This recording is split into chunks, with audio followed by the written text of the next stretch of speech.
आता सत्यनारायण कथेचा अर्थ सांगते. एकदा नैमिषारण्यात राहणाऱ्या शौनकादिक ऋषींनी पुराण सांगणाऱ्या सुतांना प्रश्न विचारला.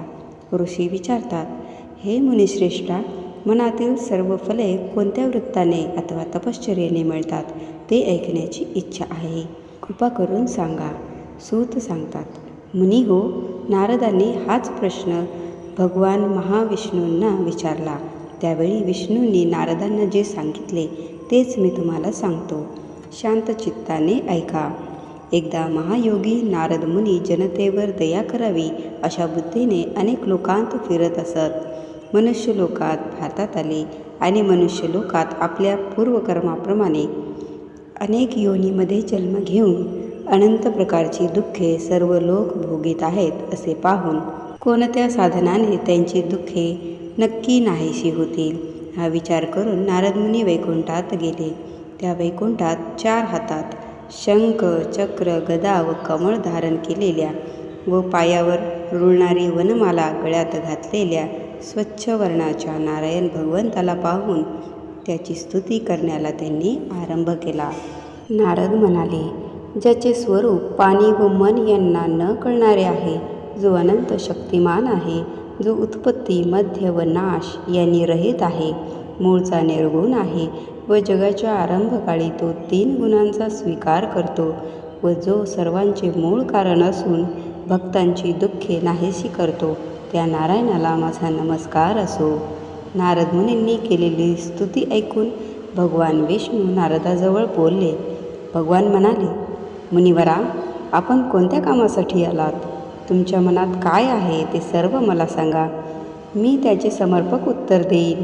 नारद म्हणाले, हे भगवंता, मृत्यूलोकात सर्व लोक आपण केलेल्या पापकर्माप्रमाणे अनेक योनीमध्ये जन्म घेऊन विविध प्रकारची दुःखे भोगीत आहेत. नारद म्हणाले, हे भगवंता, आपली कृपा जर माझ्यावर असेल तर या सर्व दुःखी लोकांची सर्व दुःखे लहान अशा कोणत्या उपायांनी नाहीशी होतील ते सर्व सांगा. माझी ऐकण्याची इच्छा आहे. भगवान म्हणतात, हे नारदा, लोकांवर कृपा करण्याच्या हेतूने जो तू प्रश्न विचारलास तो फारच सुंदर आहे. म्हणून जे वृत्त केल्याने जीवाची सर्व दुःखे नाहीशी होतात ते वृत्त मी सांगतो, तू श्रवण कर.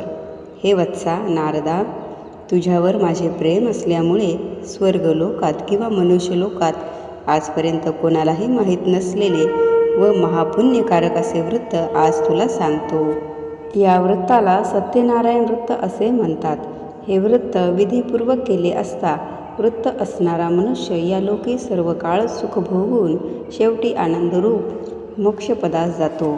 भगवान विष्णूचे भाषण ऐकून नारद मुनी विष्णूला म्हणाले, हे नारायणा, या वृत्ताचे फल काय, याचा विधी काय व हे वृत्त पूर्वी कोणी केले होते ते सर्व विस्तार करून मला सांगा. त्याचप्रमाणे वृत्त कोणत्या काली करावे तेही सांगा. हे नारदाचे भाषण ऐकून भगवान म्हणाले, नारदा, हे वृत्त दुःख, शोक यांचा नाश करणारे असून धनधान्य यांची समृद्धी करणारे आहे. तसेच सौभाग्य व संतती देणारे, सर्व कार्यात विजयी असणारे हे आहे.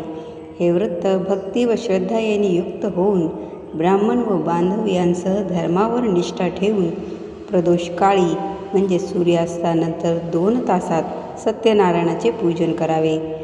केळी, दूध, शुद्ध तूप, साखर, गव्हाचा रवा यांचा केलेला प्रसाद जे भक्तियुक्त अंतकरणाने सत्यनारायणाला अर्पण करावा.